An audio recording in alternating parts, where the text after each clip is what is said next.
Je vais t'expliquer pourquoi aujourd'hui, quand tu as un problème, quand tu as une maladie, quand tu as des difficultés, tu te présentes devant un homme de Dieu, même s'il faisait toutes les prières qu'on a écrites dans la Bible sur toi, et tu ne trouves pas toujours de solution.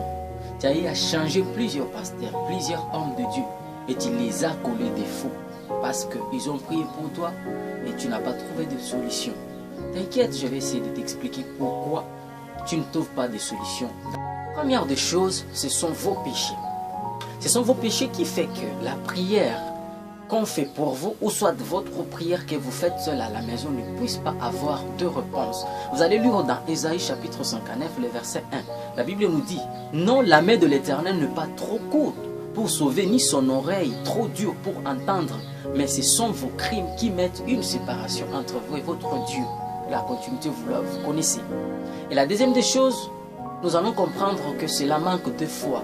Quand vous vous présentez devant un serviteur de Dieu ou quand vous-même vous faites vos prières à la maison, des fois vous manquez la foi, vous avez des doutes en vous. Si je partais voir cet homme de Dieu, est-ce que cette maladie va partir? Est-ce que j'aurai la solution? Vous vous posez trop de questions et vous doutez. Et c'est ce qui fait que votre prière ne puisse pas être exécutée. Même quand vous priez, est-ce que ma prière avec plusieurs choses est-ce que j'aurai la solution? À cause de ces doutes-là, cela empêche vos prières à avoir de réponse. Vous allez lire dans ce verset, Hébreux chapitre 11, le verset 1. Or, la foi est une ferme assurance de choses qu'on espère, une démonstration de celles qu'on ne voit pas.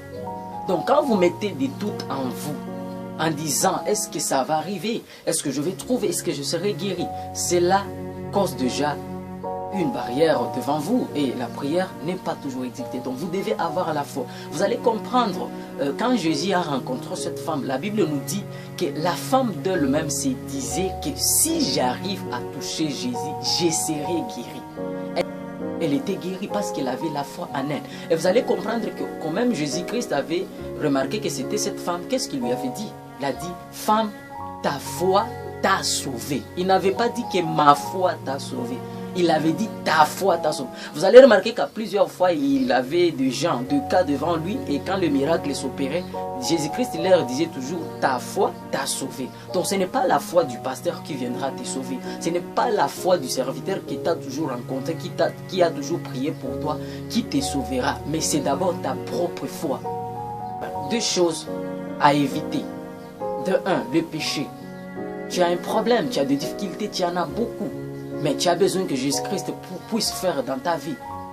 Et tu rencontres plusieurs serviteurs de Dieu. Tu les as collés des faux. Tu as dit, il n'a pas la puissance, il n'a pas les pouvoirs. Oh, il a les pouvoirs. Mais c'est juste que plusieurs péchés empêchent la main de Dieu à venir te sauver.